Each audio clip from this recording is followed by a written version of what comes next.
고전시가 필수작품 도단12곡입니다. 연시조의 대표적인 작품이고요. 재작년, 그러니까 2023학년도 수능에 기출된 작품입니다. 물론 수능에 나온 지 얼마 안 됐기 때문에 당장 오늘 내일 수능에 다시 나오기는 좀 어려울 겁니다. 하지만 수능에 2023학년도 이외에 수능에 한 번, 그리고 모의 수능에만 무려 3번이 나온 작품입니다. 따라서 이 작품을 빼놓고 고전 시조 문학을 평가원, 그러니까 출제위원들이 이 작품을 빼고 넘어가기 좀 어렵습니다. 따라서 언제 나와도 전혀 이상하지 않은 작품이고요. 비록 2023학년도에 나오긴 했지만 그래도 꼭 알고 가야 될 작품이다, 이렇게 말씀을 드리겠습니다.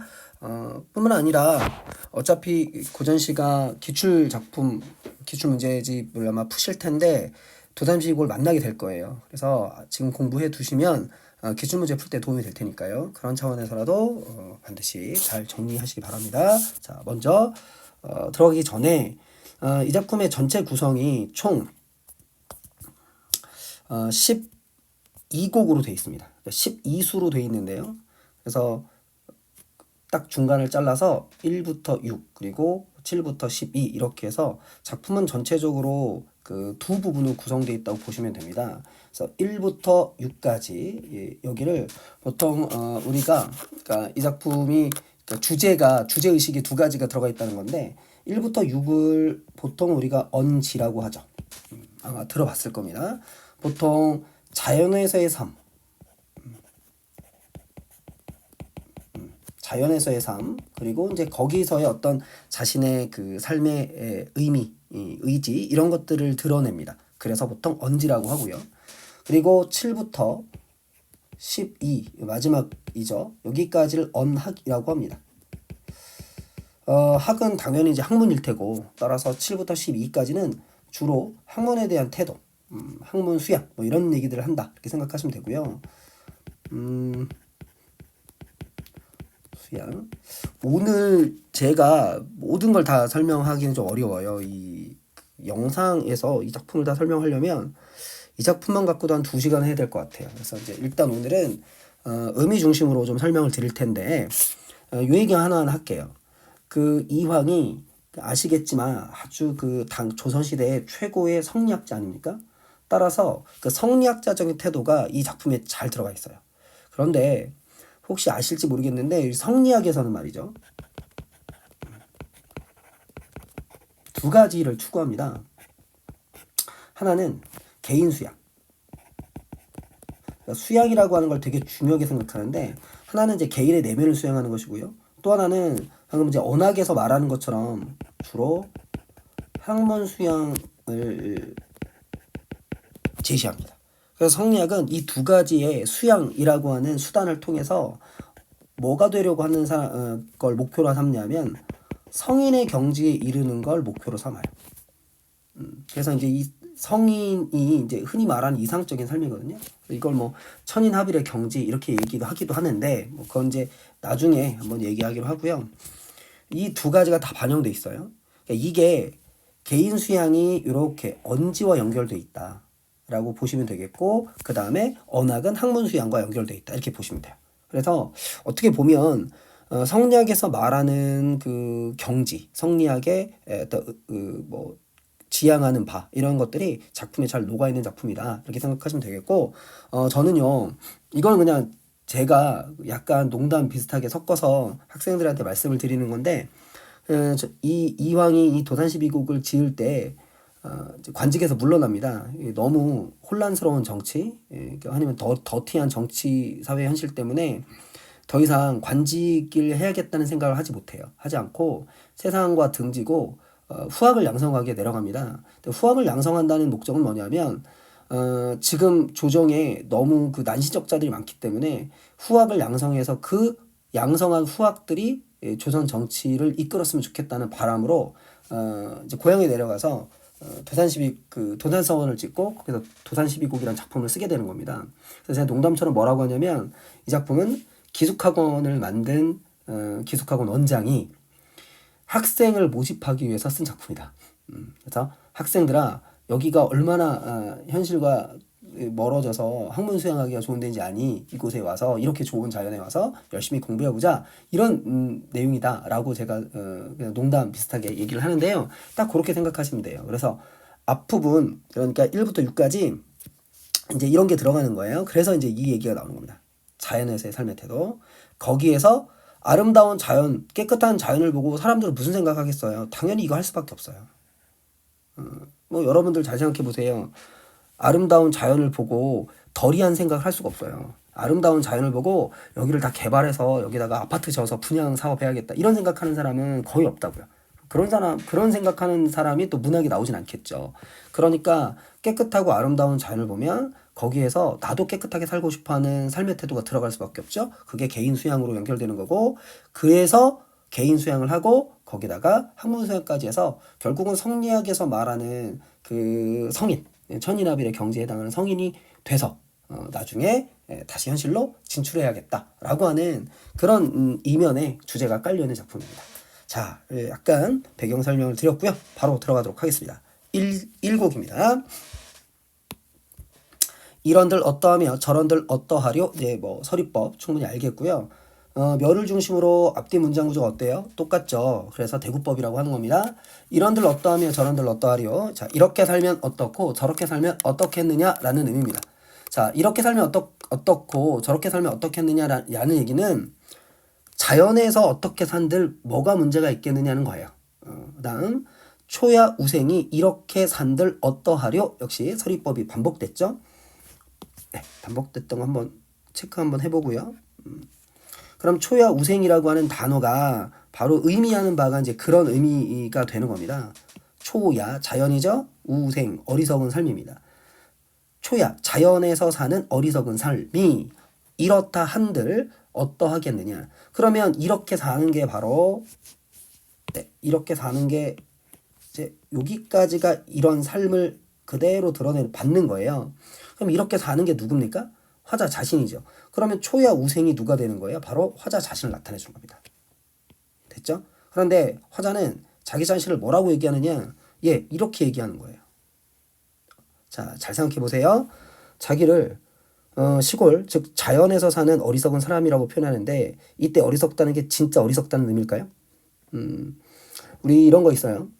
그 메시 있잖아요. 메시 축구. 메시에게 메시 선수 너무 축구 잘해요 라고 하면 메시가 이렇게는 안 한다고요. 맞아요. 저 축구 잘하는 거 몰랐어요. 제가 세계 원탑이에요. 이렇게는 안 하죠. 메시같이 정말 그 신의 경지에 있는 사람, 정말 잘하는 어떤 한 분야의 최고의 그 전문가에게 당신 정말 잘합니다라고 얘기하잖아요. 그럼 그런 분들이 보통 뭐라고 하느냐면 아유 뭘 잘합니까? 그냥 남들보다 조금 더 하는 거죠. 잘 못해요 라고 얘기하죠. 그게 이제 우리가 뭐라고 하냐면 겸손한 태도라고 하죠. 그런데 이제 좀 어설프게 흉내만 내는 사람들한테 당신 잘해요 그러면 저 정말 잘해요 이렇게 얘기하는 겁니다. 자, 무슨 얘기냐? 여기서 어리석다라고 자기를 표현한 건 진짜 어리석다는 게 아니라 사실은 최고의 권위자만이 이런 표현을 할 수 있는 거예요.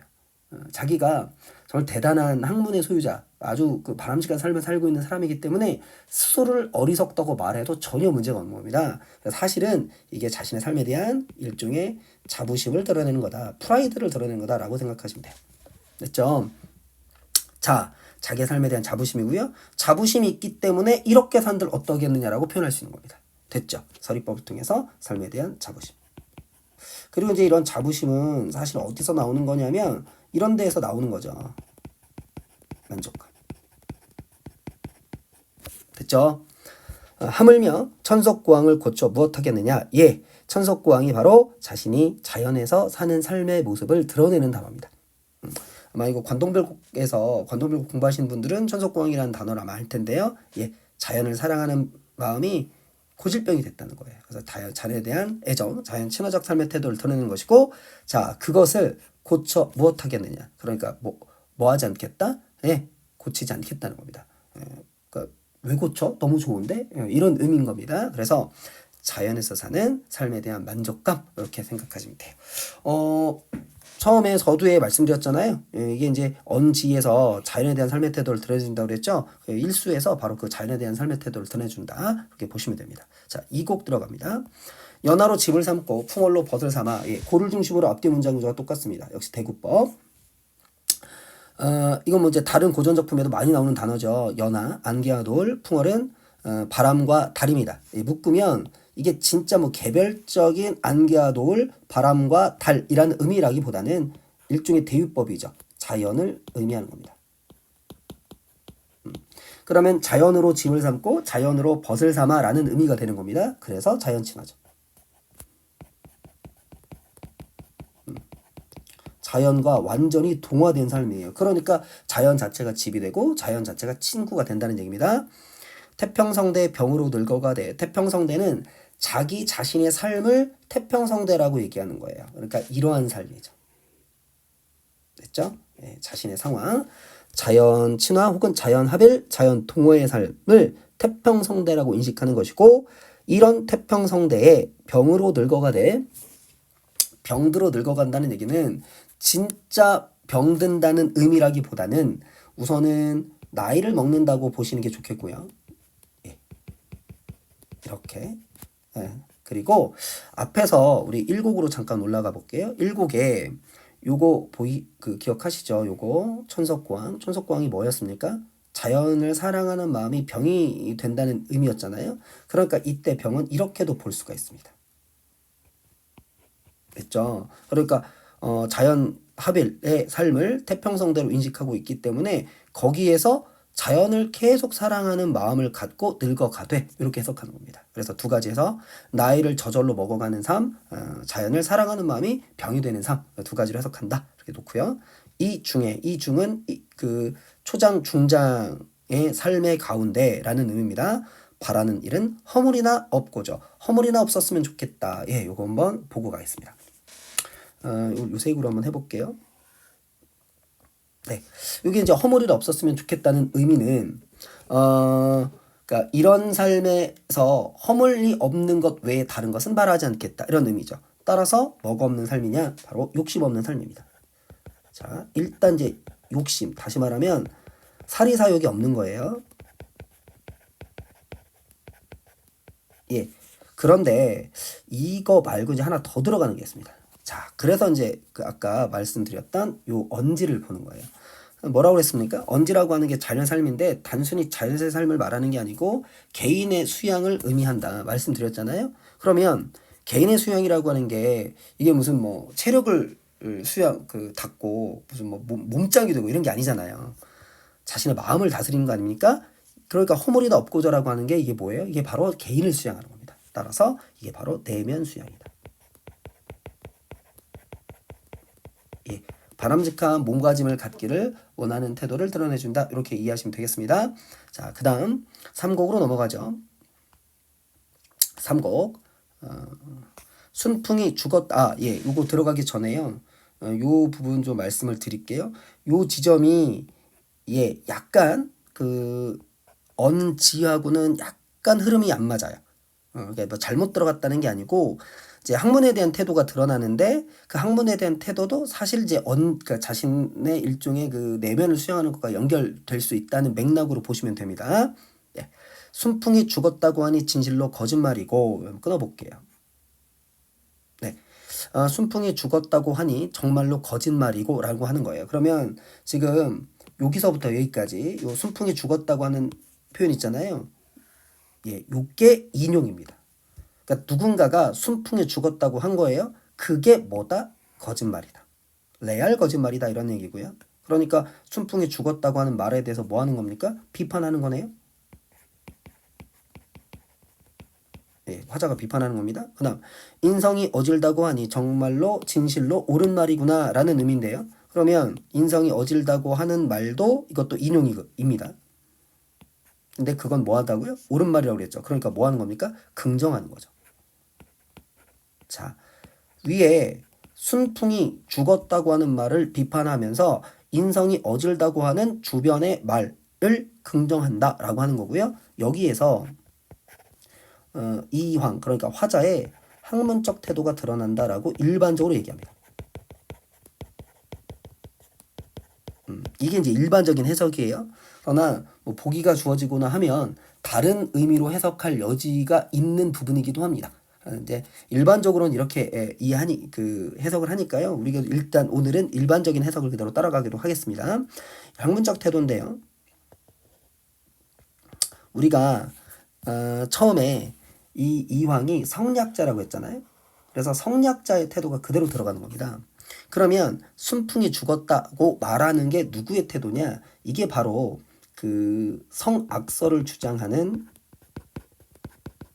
일견의 학문적 입장을 갖고 있는 사람들이에요. 그래서 성악설을 비판하면서 반대로 인성이 어질다는 건 사람의 본성이 어질다는 거잖아요. 그러니까 사람의 본성이 착하다는 의미입니다. 성선설이죠. 설을 뭐한다? 지지한다라고 일반적인 해석을 합니다. 그래서 이제 이렇게 일단 이해하시고요. 첨언해서 말씀을 드리면 뭐 이렇다는 거예요. 야 거기도 가봤자 거기는 이왕이 도산 12곡을 짓게 된 곳, 즉 도산서원을 지은 동네입니다. 야 거기 가봤자 별거 없어 라고 주변에서 말을 했다는 거예요. 그런데 막상 와서 보니까 그거 거짓말이다. 여기에도 여전히 인성이 어진 인성을 갖고 있는 어진 인성이 남아있는 그런 지역이다라고 하는 걸 말하는 거다라고도 해석할 수 있다는 겁니다. 이해하시겠죠? 근데 이제 요거는 사실은 보기를 좀 이해하셔야 되는데 보기가 주어져야 되는데요. 그냥 지나가는 말씀만 드릴게요. 처음에 선생님 말씀드렸잖아요. 이황이 현실 정치에 회의를 갖고 현실 정치에 등을 지고 들어온 겁니다. 당연히 주변에서 후배 이제 같은 계열의 후배 학자들이 또는 이제 사대부들이 만류를 했겠죠. 선생님 가시면 안 됩니다. 선생님 같은 분이 남아 계셔야지. 그냥 지금 여기 현실을 등지고 가시면 어떡합니까? 거기 가봤자 별다르겠습니까? 라고 주변에서 했다는 거예요. 그래서 그 말을 듣고 막상 왔는데 와 보니 그러지 않다는 생각을 갖게 됐다는 겁니다. 라는 배경이 깔려 있다고도 봅니다. 근데 요거는 보기가 주어져야만 해석이 가능한 거니까요. 일단은 요 학문적 태도를 말하는 거다라고 해석하시면 아마 문제 푸는 데는 전혀 지장이 없을 것 같아요. 천하에 세상에 허다 영재 수많은 선비 사대부들을 속여서 말씀하셨겠는가 라는 얘기는 서리법이잖아요. 그러니까 이 말이 뭐하다는 겁니까? 옳다는 거죠. 근데 요 성선설을 사실 누가 말한 거냐면 맹자가 한 말이에요. 그러니까 이제 성리학의 본인이 추구하는 성리학의 본류인 맹자의 학설을 지지하는 거다. 그래서 속여서 말씀하셨겠는가가 바로 그 맹자의 말을 말하는 겁니다. 맹자 선생님께서 이걸 속여서 말씀하셨겠어? 라고 얘기하는 거죠. 그래서 학문적 태도를 드러내고 있다. 좀 더 하겠습니다. 유란이 제곡하니 자연이 듣기가 좋고 백운이 제산하니 자연이 보기가 좋구나. 예, 위아래 문장 구조 똑같죠? 대구법. 유란은 난초입니다. 난초가 제곡 계곡에 있으니 자연이 듣기가 너무 좋고 라는 의미고요. 그 다음 백운이 흰 구름이 제산 산 위에 있으니 자연이 보기가 너무 좋구나 하면서 여기서는 아름다운 자연을 드러내고 있습니다.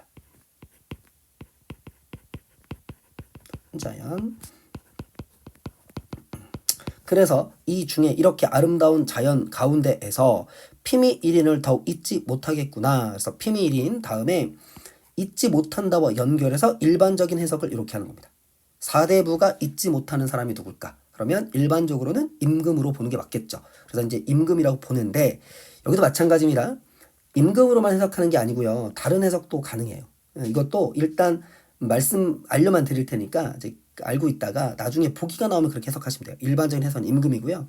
또 하나는 이게 이제 자신의 그 학문적인 태도가 드러나는 작품이라고 그랬잖아요. 근데 학문적 태도 드러날 때 이분이 성략자라고 그랬죠. 그럼 성략자의 입장에서 추구하는 학문적 경지에 해당하는 사람이 누구냐? 그게 바로 주자입니다. 네. 그래서 피미일인을 당대 정치적인 또는 사회적인 상황으로 놓고 보면 임금이라고도 보고요. 그 다음에 또 하나 성리학자의 입장으로 보면 주자라고도 봅니다. 그래서 주자를 더욱 잊지 못하겠구나. 근데 여기서 이제 주자를 더욱 잊지 못한다고 만약에 하면 의미가 어떻게 되냐면 이렇게 되는 거예요. 주자 자체를 그리워한다는 의미보다는 주자가 추구하는 학문적 경지. 그래서 학문적 경지에 대한 일종의 추구를 말하는 거다라고 보기도 합니다. 그래서 해석이 두 가지가 있으니까요. 두 가지 같이 보시면 되겠습니다. 산전에 유대하고 대하의 유수로다. 역시 고를 중심으로 앞뒤 문제가 똑같죠? 대꾸법입니다. 산 앞에는 유대, 예, 여기서 이제 대라고 하는 전망대 같은 그 높은 곳입니다. 그 전망대가 쭉 있고 대하에 그 전망대 아래쪽으로는 유수, 물이 흘러가는구나 하면서 묘사를 하고 있습니다. 그 다음 때 많은 갈매기는 오명가명하거든. 네, 갈매기의 모습을 역시 뭐하고 있죠? 묘사하고 있죠. 그래서 초장하고 중장에서는 묘사를 하고 있어서 선, 경, 그리고 종장에서는 후, 정 이렇게 얘기합니다. 자, 여기까지 보고요. 때 많은 갈매기, 때 지어 다니는 갈매기는 왔다 갔다 하거든. 그래서 이제 갈매기는 실제 갈매기보다는 흰새 정도라고 생각하시면 되겠고요. 어떻다, 어찌하여 교교백구는 멀리 마음을 하는가 이렇게 돼 있죠. 자, 이 부분 해석이 참 여러 가지가 되는 구절이에요. 자, 다시 한번 말씀드리지만 오늘 그 해석을 다 할 수는 없습니다. 그래서 일반적인 해석으로만 말씀드리고 지나가는 아주 간략하게만 좀 설명을 드리도록 할게요. 우선 앞에 초장 중장에서 그 아름다운 자연을 쭉 묘사했습니다. 그리고 나서 어떻다, 어찌하여 교교백구는 멀리 마음을 두려 하는가가 일반적인 해석이에요. 어찌하여 멀리 마음을 두려 하는가 이렇게 하는 게 일반적인 해석이고요. 그러면 지금 여기가 자연이죠. 자연의 아름다움을 봤습니다. 그리고 나서 교교백구에게 말합니다. 너 왜 멀리 마음을 두려 해? 이렇게 가는 거죠. 그렇죠? 그러면 일단 마음을 멀리 둔다고 했으니까 어디로부터 멀리라는 의미일까요? 자, 자연으로부터 멀리라는 의미겠죠. 그 자연으로부터 멀리라는 의미로 그래서 일반적인 해석은 속세의 마음을 두려 한다 이렇게 갑니다. 그러니까 이 멀리라고 하는 여기 이제 장소를 나타내는 부사어죠. 이 부사어가 가리키는 곳이 속세다라고 하는 게 아주 일반적인 해석이고요. 그러면 화자는 자연에 있고 자연의 마음을 갖고 있는데 왜 너희들은 자연이 아닌 속세의 마음을 두느냐라고 얘기하는 거니까 이때 교교백구를 속세 있는 사대부다라고 해석합니다. 요게 일반적 해석이에요. 이게 첫 번째. 됐죠? 그러면 누가 누구죠? 화자가 사대부에게 세속의 마음을 두고 있는 것에 대해서 뭐하고 있는 거다? 비판하고 있는 거다. 요게 일반적 해석입니다. 이게 1번 해석입니다. 자, 화자가 사대부에 대해서 비판하고 있다. 이게 일반적 해석. 근데 이 외에 해석이 여러 가지가 있어요. 하나만 더 갈까요? 이왕 나온 김에 요거까지 말씀을 드리죠. 이때 말하는 사람을 화자가 아니라 사대부로 하는 해석도 있습니다. 요거 이해하시겠어요? 그러니까 이 종장의 발화자를 이 작품의 화자 이황이 아니고요. 이황을 바라보는 다른 사대부. 이때 이제 다른 사대부는 이황과 뜻을 같이 했던 같은 학파들을 말하는 겁니다. 같은 학파예요. 동료입니다. 자, 그래서 다시 이제 처음에 작품 들어오기 전에 말씀드렸던 거를 다시 한번 제가 말씀을 드려야 될 것 같은데 그 학파 사람들이 후배들이 선생님 가시면 안 됩니다라고 만류했다고 했잖아요. 말씀드렸죠. 지금 고이 그렇게 가는 겁니다. 자, 다른 사대부들이 누구에게? 화자에게 뭐라고 얘기하는 거냐? 아니 왜 자꾸 여기로부터 멀리 마음을 두려 하십니까? 라고 얘기한다는 거예요. 그럼 여기가 어디입니까? 지금 화자가 지향하는 곳이 어디죠? 자연이잖아요. 그러면 왜 그러니까 자연으로부터 멀리 마음을 두십니까? 라고 하는 건 해석이 안 되죠. 화자가 자연에 있으니까. 그러면 이 사대부들이 이황에게 멀리 왜 마음을 두려 하냐라고 말할 때 그 멀리는 어디겠습니까? 바로 현실 정치예요. 그래서 화자에게 현실 정치에서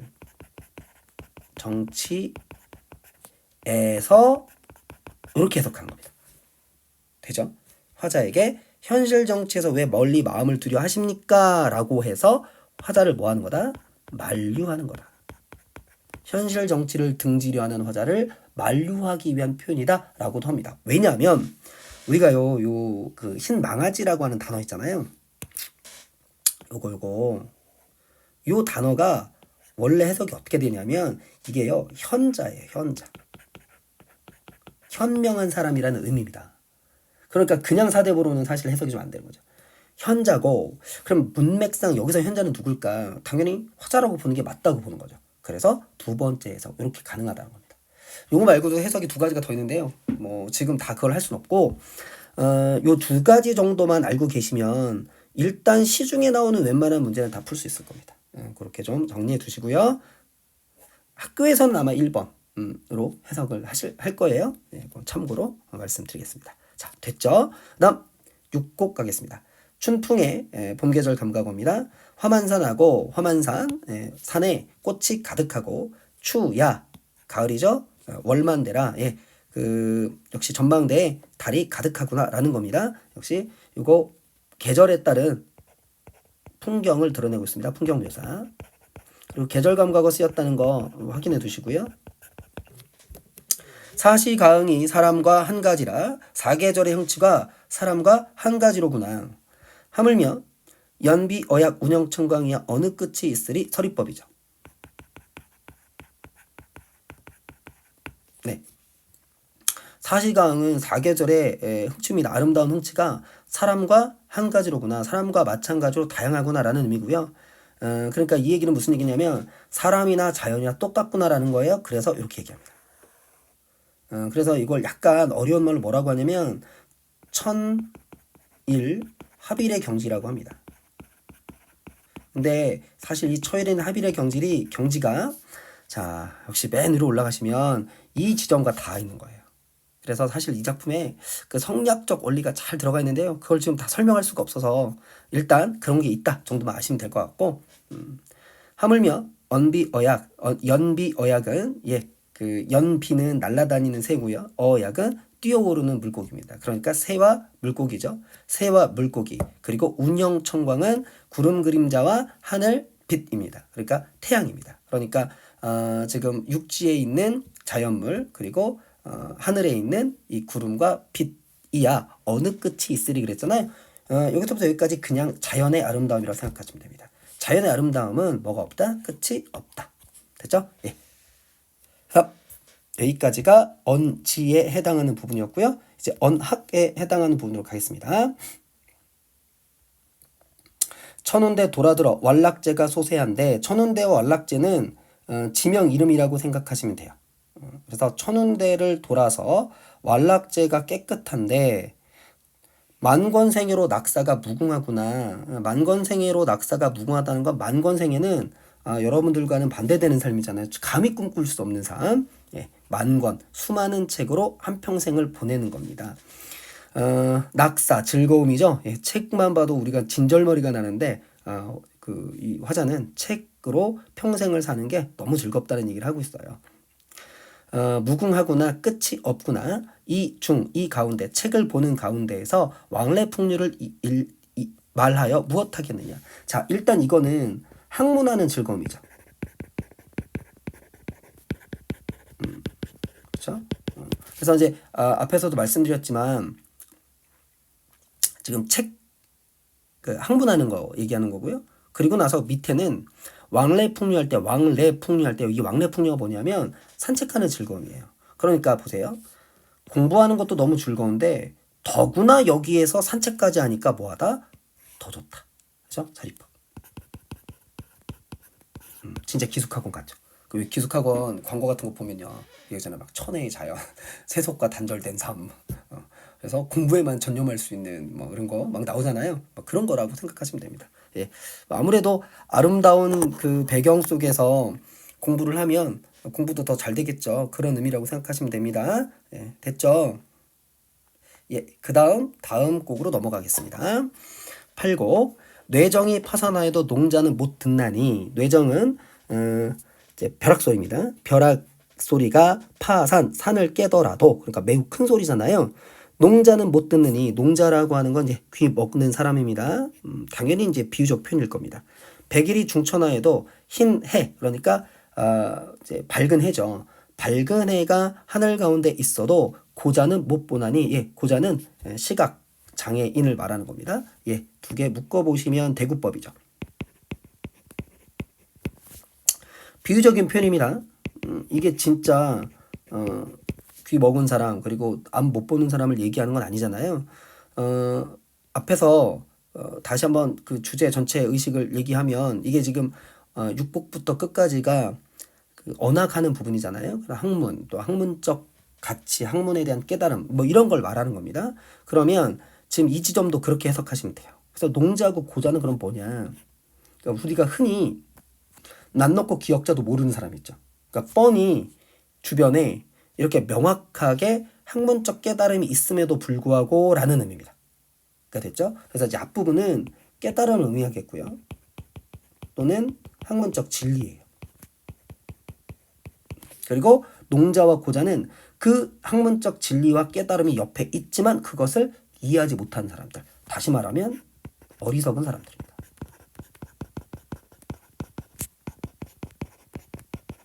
즉 학문하지 않는 사람들. 이렇게 이해하시면 돼요. 우리는 이목 총명한 남자로 우리는 눈과 귀가 총명한 남자로서 밝은 사람으로서 농고같이 마롤이 돼 있죠. 우리는 농고같이 하지 말 것이다. 이렇게 해요. 그러니까 농고처럼 하지 말자는 얘기는 무슨 얘기입니까? 열심히 학문하자는 얘기죠. 그래서 학문 정진 혹은 진리탐구의 자세를 말한다. 이렇게 생각하시면 됩니다. 또 맨 마지막에 마롤이라고 돼 있잖아요. 이 명령입니다. 명령을 통해서 강조하네. 됐습니까? 그 다음 구곡 고인도 날 뽑아. 이 부분 이제 그 수능에 2번 났다고 말씀드렸잖아요. 재작년 2023년에 한번 나오고요. 그 이전에 수능에 나왔는데 그 이전 수능에 나왔을 때 시험에 출제된 지점이 요 지점입니다. 예, 참고로 말씀드렸고요. 고인도 날 못 보고 나도 고인을 못 봐. 예, 잠깐 끊어보겠습니다. 역시 앞뒤 문장과 저 똑같죠. 그래서 이제 대꾸법 쓰였고요. 뿐만 아니라 이런 걸 뭐라고 하냐면 이렇게 얘기합니다. 연쇄법. 자, 보세요.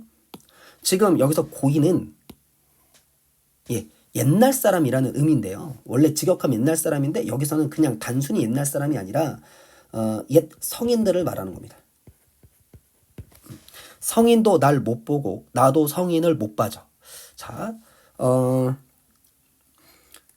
이게 무슨 의미냐면 아니 이제 예를 들어서 이런 거잖아요. 맹자나 공자 이분들 공부하는 그러니까 성리학을 추구하는 사람에게는 반드시 도달하고 싶은 반드시 만나고 싶은 그런 사람 아닙니까? 절대적 존재니까요. 그런데 어차피 이 사람들을 우리가 볼 수는 없어요. 그렇지 않습니까? 그리고 그분들도 나를 만날 수는 없어요. 그런데 고인을 못 보더라도 즉 그 성인들을 직접 만나지는 못하더라도 녀던 길이 앞에 있네. 그러니까 녀던 길이라고 하는 건 가던 길입니다. 가던 길이 앞에 있네 할 때 그럼 가던 길이 뭐냐는 거예요.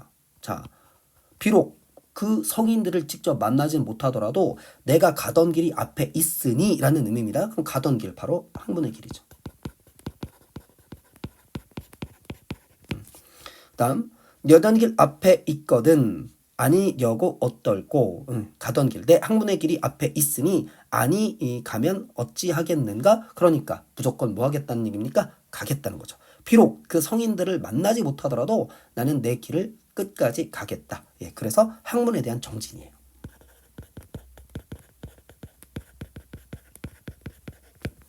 됐죠? 이런 게 전부 이제 연세법의 표지인데요. 고인을 못 봐도 그 다음에 여기 고인을 못 봐.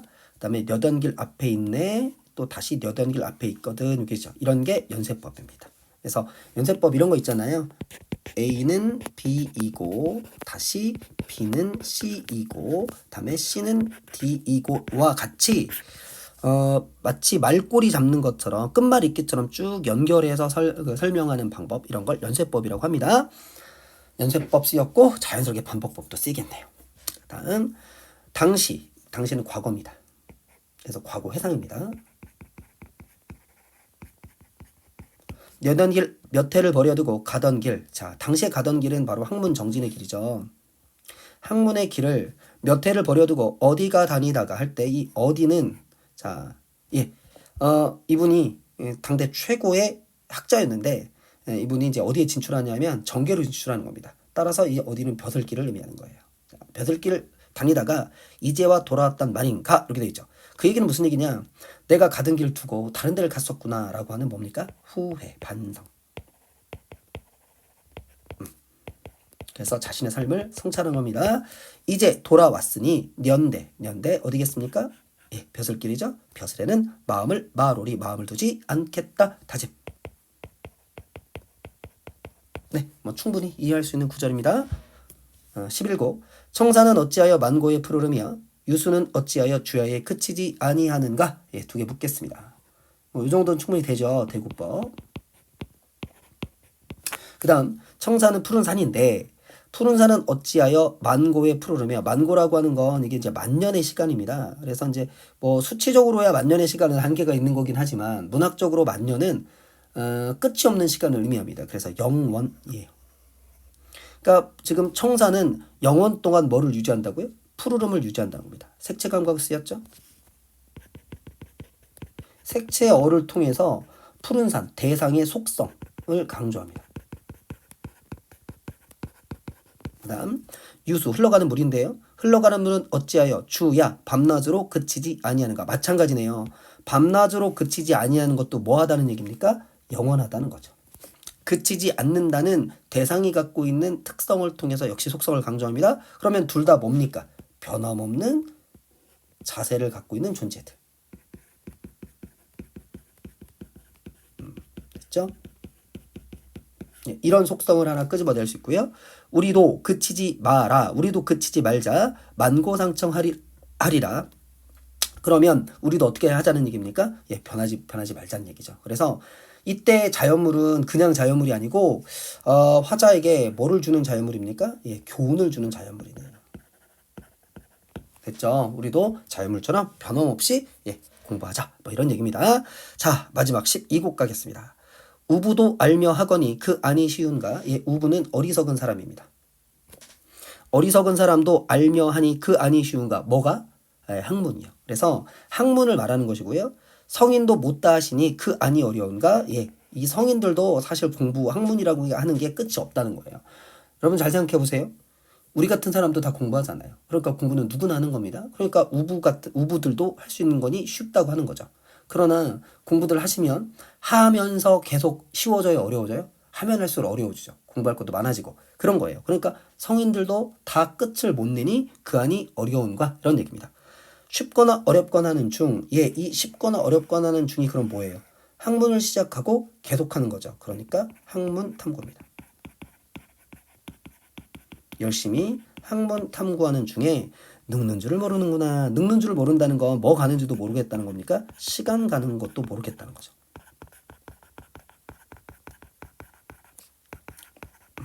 한마디로 말하면 예, 공부에 온 힘을 다 쏟고 있다는 얘기입니다. 됐어요? 예, 그래서 학문 수양의 자세 또는 학문 정진의 자세 이렇게 정리하시면 되겠습니다. 자, 이렇게 해서 도산 12곡 모두 12곡 봤고요. 대략적인 해석 그리고 대략적인 주제 이런 건 선생님이 다 말씀을 드렸어요. 근데 사실은 요거보다 조금 더 깊고 자세하게 들어가는 지점이 있습니다. 근데 이제 오늘은 일단 요 정도 전체 흐름 정도 잡는 걸로 하고요.